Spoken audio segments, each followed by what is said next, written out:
Bismillahirrahmanirrahim. Welcome to Forward Public School e-learning class 10th, subject biology, chapter 13, support and movement, part 3. I am your teacher Seema Samin. Students, come to page number 64 of your book. Here we have topic muscles and its types. Muscles हमने यहाँ पढ़ने हैं और इसकी types पढ़नी है कि muscle कितने टाइप्स के हैं. Muscles which are the structure attach to the bones as well as making many other important structure inside the body. तो इसके कितने टाइप्स है देखिए आप. Locomotion and all other types of movements are due to contraction of muscles of the body. Locomotion that is movement from one place to another, जिसमें position change हो, और भी हर तरह की मूवमेंट जैसे अपने हाथ पाँव को हिलाना, काम करना, ये सारा का सारा किस वजह से पॉसिबल है? Due to contraction of muscles of the body. We have 3 type of muscles in our body. हमारी बॉडी में 3 तरह के मसल्स एग्जिस्ट करते हैं. फर्स्ट आप देखिए कार्डियक मसल्स.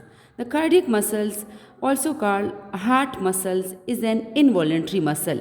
ये कैसे मसल है? इनवॉलेंट्री. क्या मतलब है इनवॉलेंट्री का? Meaning we can not control its function. इसका फंक्शन हम कंट्रोल नहीं कर सकते. They work automatically. Contraction of the cardiac muscles help the heart to pump blood throughout the body. ये मसल यानी हार्ट मसल जब contract करते हैं कार्डियक मसल, तो एज अ रिजल्ट क्या करते हैं? Heart pumps they contract and in such way pumps blood throughout the body. तो इस तरह हमारा हार्ट पूरी बॉडी को ब्लड जो है वो पंप करता है, प्रोवाइड करता है. Cardiac muscles keep on contracting throughout our life. और ये मसल ऐसे है कि थ्रू आउट द लाइफ ये अपनी एक्टिविटी को कंटिन्यू किए हुए हैं. जब तक लाइफ है तो ये कंटिन्यूसली कंट्रैक्शन और रिलैक्सेशन करते रहते हैं.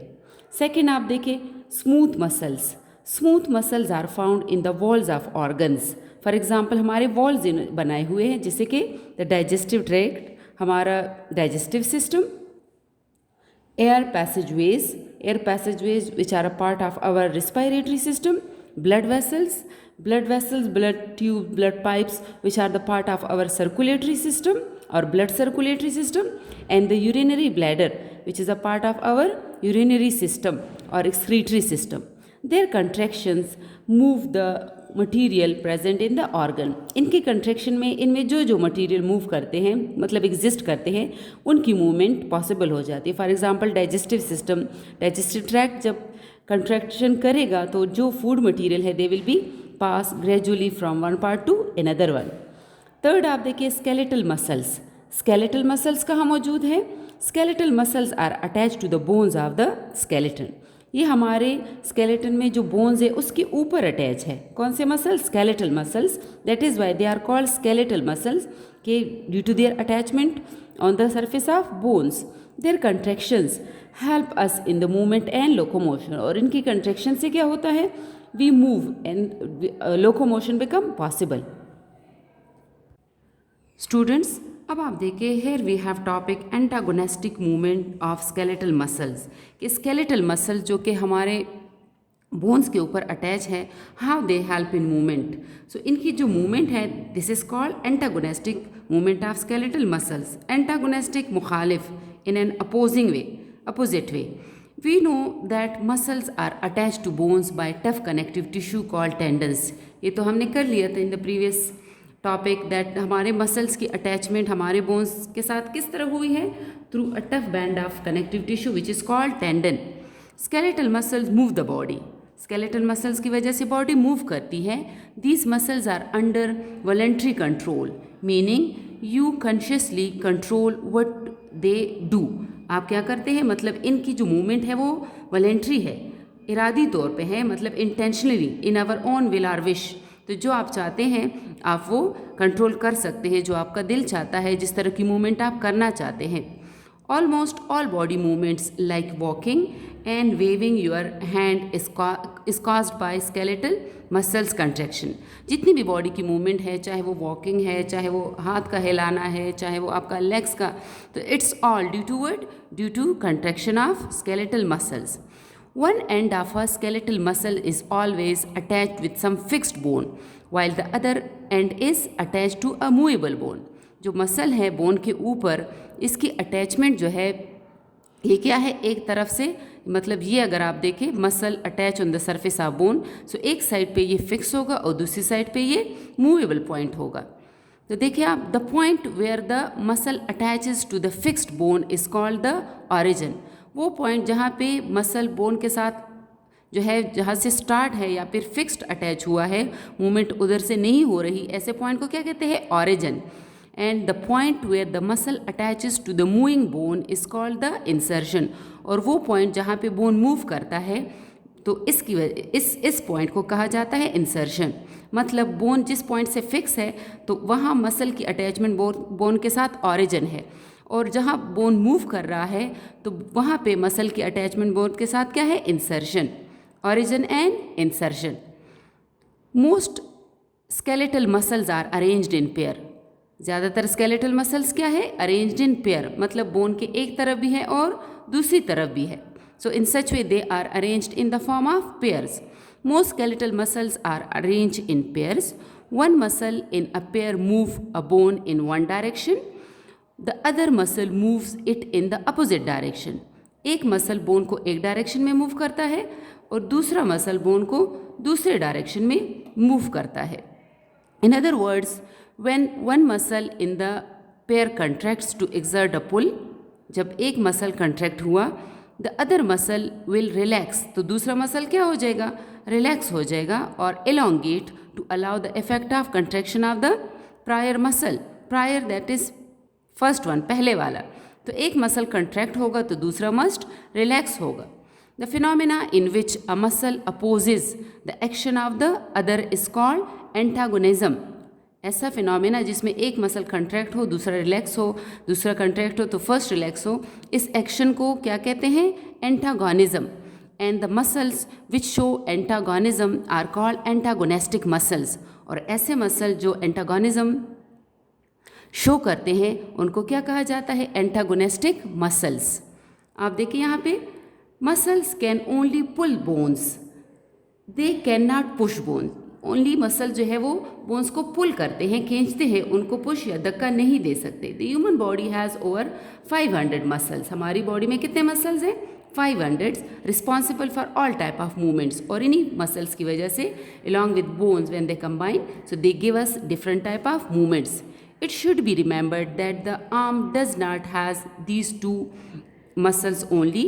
Many other muscles are also present which work at the same time. For example, muscles which work to give direction to use these movements. हमारे आर्म के जो मसल है ये एंटागोनिज्म या एंटागोनेस्टिक की बेस्ट एग्जाम्पल है। लेकिन सिर्फ ये नहीं, हमारी बॉडी में और भी तरह तरह के मतलब मसल एग्जिस्ट करते हैं जो कि एंटागोनिज्म का फिनोमिना शो करते हैं। हमारे पास यहाँ एग्जाम्पल है एंटागोनेस्टिक मूवमेंट की। देखिए आप, an example of this type of movement is the movement of arm muscles. Arm muscle जो हमारे हैं वो हमारे पास एंटागोनिज्म का फिनोमिना या एंटागोनिज्म शो करते हैं। Our upper arm has two major muscles called biceps and triceps. हमारा अपर आर्म जो है उस बोन के दोनों साइड पे जो मसल पेयर है उनको क्या कहा जाता है, biceps and triceps. When the lower arm is bent, it is called in flex state. जब हम लोअर आर्म को बेंड करते हैं, उसको यानी कि एल्बो से हम उसको बेंड कर देते हैं, सो इस पोजीशन को क्या कहते हैं, flex state. When the lower arm is in hanging condition, और जब हम अपने लोअर आर्म को हैंग कर देते हैं, हैंगिंग कंडीशन में हो, it is called in extended state. और इस स्टेट में इसको क्या कहा जाता है, extended state.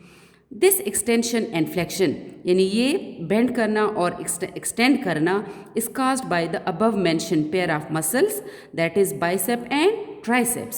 So let discuss it's through an example that is through a diagram. इस डायग्राम पे आ जाए, पेज नंबर 65 पे। यहाँ पे हमारे पास देखिए hand in the bend position, तो इसको क्या कहते हैं, फ्लेक्शन। और यहाँ आप देखिए हैंड हमारे पास हैंगिंग पोजीशन में है जिसको कहते हैं extension.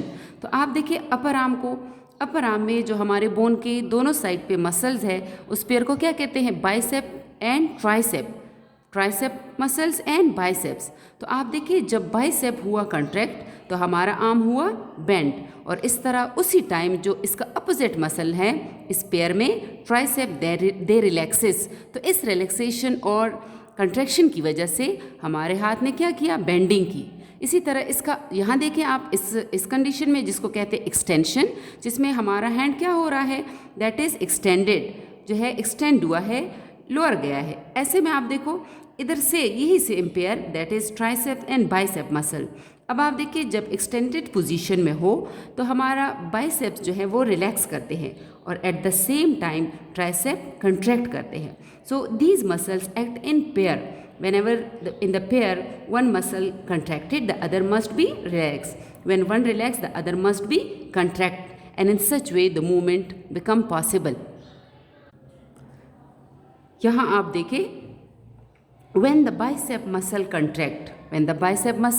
contract, its insertion with the radius bone pull the bone upward. Its insertion with the radius bone pulls the bone upward. आप देखो यहाँ पे ये जो दो बोन्स है इनको कहा जाता है in the lower arm there are two bones, radius and ulna. तो जब हमने हाथ को किया बेंड तो हुआ क्या, when the bicep contracts, its insertion with the radius bone, ये रेडियस बोन के साथ ये जो है इंसर्शन, और ये जो है इसका ऑरिजिन है, ठीक है। So with the radius bone pull the bone upward, तो इस इंसर्शन ने बोन को क्या किया, अपवर्ड पुल किया। Eight the same time the tricep muscles relaxes, और उसी टाइम जब ये कंट्रैक्ट हुआ तो ट्राइसेप मसल क्या हुए, relaxes, and the lower arm moves upward causing a flexion, और इस तरह इसके रिलैक्सेशन से लोअर आर्म क्या हुआ, मूव अपवर्ड काजिंग अ फ्लेक्शन, और इस तरह क्या काज हुआ, flexion, that is bending of the arm. The bicep muscles in this case is the flexor. Bicep muscle इस केस में क्या है, फ्लेक्सर है, यानी बेंडिंग के लिए रिस्पॉन्सिबल है, and the tricep muscle is the extensor, और ट्राइसेप मसल क्या है, वो एक्सटेंसर है। इसकी वजह से जो है हैंड बेंड हुआ और इसकी वजह से ये एक्सटेंड हुआ, ठीक है। यहाँ आप देखिए on the other hand when tricep muscles contract, जब क्या हो, ट्राइसेप मसल जब कंट्रैक्ट होंगे, its insertion with the ulna bone pull the bone up, जो इसकी इंसर्शन है इस मसल की अल्ना बोन के साथ, ये वाला bone, ulna bone pulls the, यानी कि देखें आप, on the other hand when tricep muscle contracts its insertion with the ulna bone pull the bone back, तो इस तरह अल्ना बोन के साथ जो इसकी अटैचमेंट है उसकी वजह से बोन क्या हो जाएगा, पुल बैक, अपने ओरिजिनल पोजीशन में आ जाएगा, मतलब एक्सटेंडेड हो जाएगा। Eight the same time the bicep muscle relaxes, और बाइसेप मसल उस टाइम क्या होंगे, जब ये कंट्रैक्ट हो रहे तो ये मसल रिलैक्स हो रहे होंगे। Allow the ulna bone to move down easily, और इस तरह इसके रिलैक्सेशन की वजह से अल्ना बोन जो है वो ईजिली रिलैक्स होगा, मतलब रिलैक्सेशन होगी इन मसल्स की, ठीक है, यहाँ इस जगह की। So at the same time the bicep muscles relaxes and allow the, ये रिलैक्स होंगे, allow the ulna bone to move down easily, और इस तरह डाउन मूवमेंट ईजी हो जाएगी। It result in the extension of lower arm, और हमारा lower arm क्या हो जाएगा, एक्सटेंडेड फॉर्म में, इस तरह स्प्रेड फॉर्म में आ जाएगा। This example explain the general principle of the working of skeletal muscles. तो इस एग्जाम्पल को देखकर हमें जनरल प्रिंसिपल या उसूल का पता चल रहा है कि किस तरह मसल्स काम करते हैं, how they work in pair. So always in the pair they work in the form of pair. So in the pair when ever one member of the pair contract, the other must be relaxed. So due to this contraction and relaxation, the movement become easy one. देखिए आप, similarly there are more complex movements of fingers and wrist, हथेली जो हमारी है, about which you will study in detail in higher classes, मतलब आगे बहुत सारे एग्जाम्पल हमारे पास एंटागोनिज्म की जो है वो एग्जिस्ट कर रही है। स्टूडेंट्स, यहाँ आप पेज 65 के बॉटम पे देखें, we have a topic disorders of skeletal muscles. Skeletal muscles की क्या डिसऑर्डर्स है, ऐसे क्या like some problems are existed also in the skeletal muscles with the passage of time और from time to time. So from your day to day experience you might have learned about many problems associated or linked with skeletal system. Sometimes during a cricket match, the muscles of a fast bowler gets pulled. Joints of a wrestler may get dislocated disposition, अपनी जगह से हट जाना. The bones of a person may be fractured, broken in an accident and so on. तरह तरह के problems यानी हम जो है उनके बारे में सुनते जाते हैं. So some of the disorders of skeletal system are described here. We have some disorders. उसमें से first आप देखिए osteoporosis. Osteo term always used for bones के लिए यूज़ होता है. Porosis become porous, so it is a disorder in which the bones become porous. Pores are holes, tiny holes appeared in the bones. You learned in this chapter that the process of mineralization forms bones. हमने इस chapter में पढ़ा कि bones की formation में कौन सा process responsible है, मिनरलाइजेशन. अब मिनरलाइजेशन क्या है? The process through which mineral deposited on the surface of bones or bone become mineralized. जहाँ बोन्स के अंदर किस चीज़ की डेपोजिशन होती जाती है? मिनरल्स की. तो आप देखिए calcium phosphate is deposited in collagen fibres to make the bones hard. जो बोन्स के मैट्रिक्स है जिसमें कोलेजन फाइबर एग्जिस्ट कर रहा है उसमें कंटिन्यूसली क्या चीज़ ऐड होती जाती है? कौन से mineral? That is calcium phosphate. Calcium भी और फॉस्फेट भी. तो इस तरह बोन्स जो है वो हार्ड स्ट्रक्चर बनते जाते हैं with the passage of time. This calcium is absorb from the food we eat. और जो बोन में कैल्शियम की जो एब्जॉर्प्शन है वो उसका रेजरवायर या सोर्स क्या है? That is our food. यहाँ आप देखिए पेज 66 पे.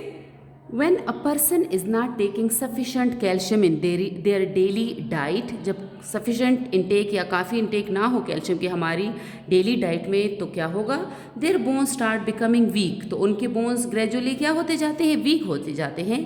Demineralization is the process in which calcium moves from the bones to the blood in order to maintain its level. Demineralisation वो प्रोसेस है जिसमें कैल्शियम हमारे बोन से आता है, ब्लड का हिस्सा बनता है ताकि ब्लड में कैल्शियम का लेवल मेंटेन रहे. मिनरलाइजेशन आपने पढ़ा कि मिनरलाइजेशन कौन सा प्रोसेस है? जिसमें कि ब्लड से कैल्शियम बोन में डिपॉजिट होता जाता है. और डीमिनरलाइजेशन अपोजिट है जिसमें कि बोन से कैल्शियम आता है और हमारे ब्लड का हिस्सा बनता जाता है जब हमारी डाइट में कैल्शियम की इंटेक इनफ ना हो. If this situation prolongs mean for longer time, काफ़ी जो है लॉन्गर यानी कि लॉन्ग टाइम के लिए हो, द बोन्स बिकम सॉफ्ट. तो ऐसे में बोन्स क्या हो जाते हैं? Soft and fragile mean delicate, नाजुक. And start bending. और अब यानी उनकी पोजीशन क्या हो जाती है? अपने ओरिजिनल पोजीशन से वो बेंड होना शुरू हो जाते हैं, मुड़ना. And can be broken easily. और ईजिली यानी कि उनमें जो है फ्रैक्चर या ब्रेकिंग पावर उनमें ज़्यादा हो जाता है. This disorder is known as osteoporosis. तो इस डिसऑर्डर को क्या कहते हैं? Osteoporosis. When bones become soft, fragile and easily broken. So osteoporosis occurs specially in old people and in women. Osteoporosis ज़्यादातर किन लोगों में होता है? ओल्ड इंडिविजुअल में, जिनके bones with the passage of time become weaker one. और इसका और ये ज़्यादातर और किस में है? वुमेन में, क्योंकि वुमेन जो है उनकी बॉडी से calcium is provided to the young ones, babies को. तो इस तरह वुमेन की बॉडी में कैल्शियम का level as compare to man थोड़ा सा कम रहता है. So for that women must be do more intake of such diet which is calcium based or which contain more amount of calcium. आप देखिए यहाँ पे इस डायग्राम में ये बोन जो है बोन विथ ऑस्टियोपोरोसिस, यहाँ पे आपको type of hole like structure जो है नज़र आ रहे हैं और ये नॉर्मल बोन है. हमारे पास नेक्स्ट डिसऑर्डर क्या है बोन्स की या स्केलेटल मसल की? अर्थराइटिस आप देखिए जो जॉइंट्स की डिसऑर्डर है, जिसको जोड़ों की बीमारी जिसे कहा जाता है. Arthritis is the disorder of the joints where they get inflamed. ये जॉइंट्स की डिसऑर्डर है जिसमें कि जॉइंट्स क्या हो जाते हैं? इन्फ्लेम, यानी बर्निंग, डिस्कम्फर्ट और pain develop in the joints. ठीक है. This is a degenerative disease. ये कैसी डिजीज़ है? डीजेनरेटिव, डिस्ट्रक्टिव, यानी कि बहुत ज़्यादा जो है प्रॉब्लम काजिंग या फिर serious one. That damages the joints permanently. जो जॉइंट्स को परमानेंटली मुस्तकिल तौर पे क्या कर देती है? जो है डैमेज कर देती है, उनके फंक्शन को जो है डिस्ट्रॉय कर देती है. As a result pain, stiffness, hardness, ठीक है, hardness and swelling of the joints take place. Arthritis के रिजल्ट में जो है जॉइंट्स कैसे हो जाते हैं? Painful, stiffed and swelling of the joints take place. The different types of arthritis are osteoarthritis. अब ये एग्जिस्ट करता है डिफरेंट फॉर्म्स में, जो कि हमारे पास है osteoarthritis, rheumatoid arthritis and gouty arthritis. So in this disorder, membrane lining the joint thicken. जो मेम्ब्रेन यानी जॉइंट में जहाँ पे बोन्स है और जो मेम्ब्रेन है हमारे पास जॉइंट यहाँ पे, ये मेम्ब्रेन क्या हो जाती है, इट बिकम थिक हो जाती है and fluid production is decrease. और इस तरह यहाँ पे इस जगह पे जो कैविटी है जिसमें फ्लूइड प्रोडक्शन होती है वो डिक्रीज़ हो जाता है.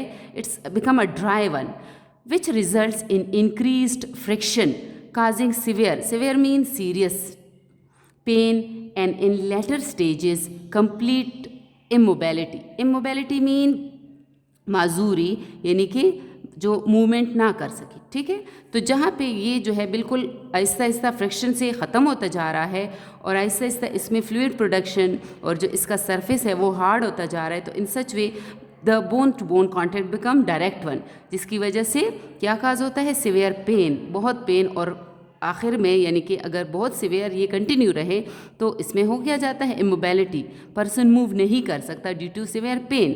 With the passage of time the joint become permanently swollen. Joint क्या हो जाता है, permanently swollen and get deshaped, और अपने शेप से चेंज हो जाता है, मतलब ओरिजिनल शेप जो होती है वो मेंटेन नहीं रहती. So let's discuss these types one by one. पहले आप देखिए osteoarthritis. Osteo mean the same bone के साथ जो कंसर्न हो. Osteoarthritis is the most common type of arthritis. Arthritis की जितने भी 3 मेजर टाइप्स हैं उनमें जो सबसे ज़्यादा है या मोस्ट अकरिंग वन वो कौन सा है, osteoarthritis. This disease affects the cartilage which starts to wear away over time. Wear away मतलब ख़त्म होते जाना.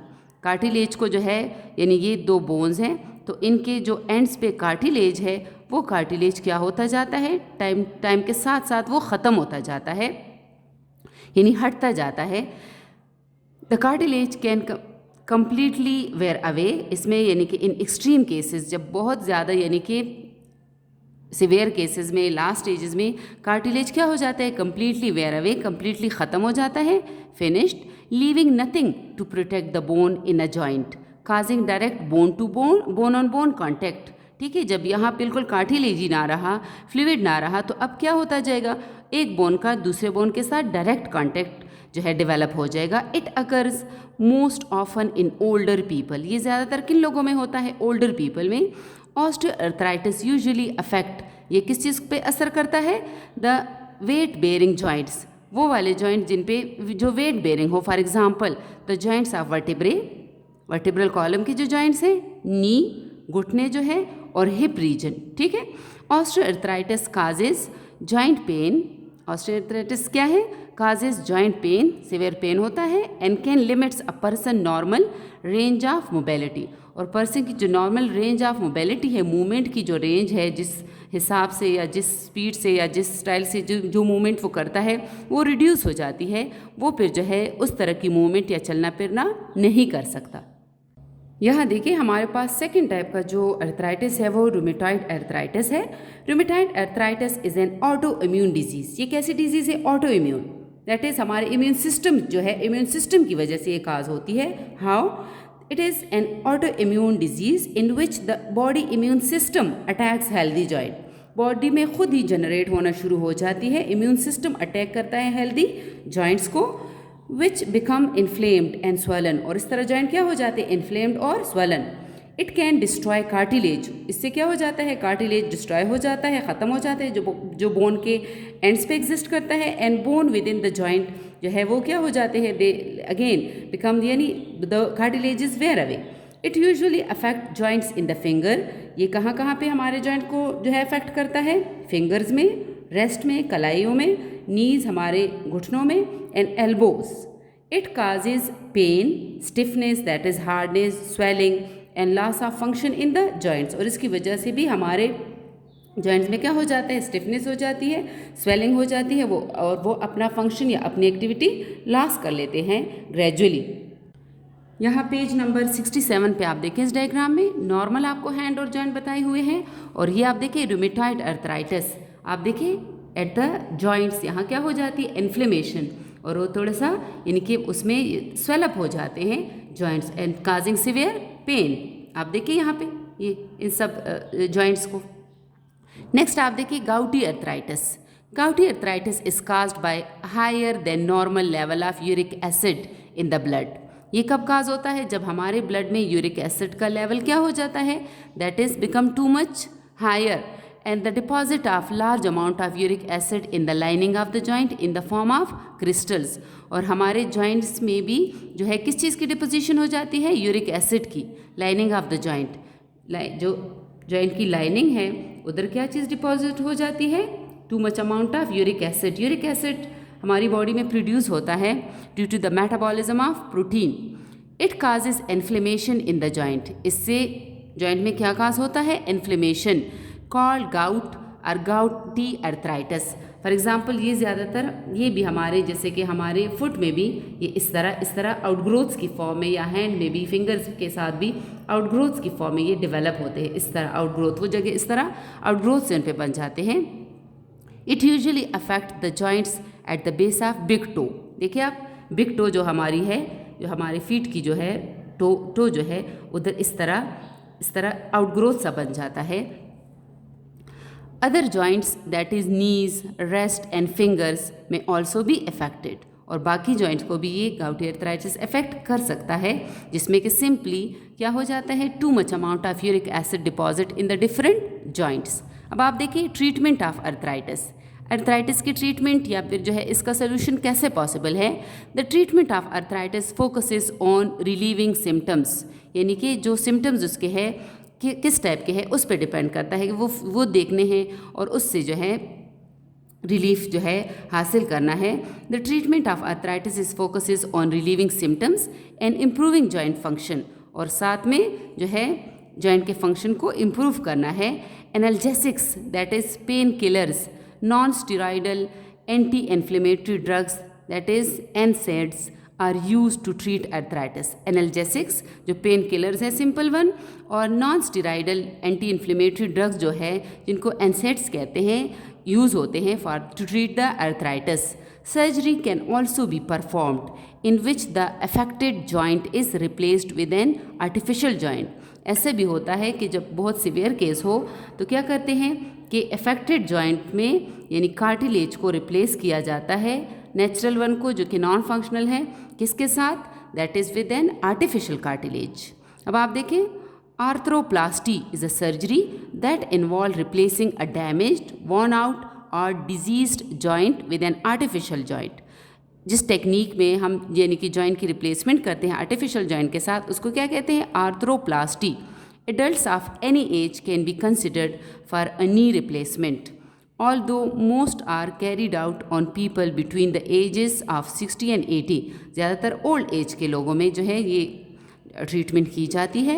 The most common reason for knee replacement surgery is osteoarthritis. और ज़्यादातर ये किन लोगों में, कौन से टाइप के अर्थराइटिस में होता है, दैट इज़ ऑस्टियोआर्थराइटिस जिसको हो। ठीक है, अब आप देखिए यूरिक एसिड बॉडी में क्यों डिपॉजिट हो जाता है या इसके काजेस क्या है। तो काजेस तो इसकी डाइट में जिस तरह के, या फिर इसके काजेज़ हमारे पास हमारे डाइट भी हो सकता है, जेनेटिक्स भी हो सकता है, ओबेसिटी, मोटापा और स्ट्रेस भी हो सकता है। इन वजूहात से हमारी बॉडी में यूरिक एसिड जो है डिपॉजिट होता जाता है।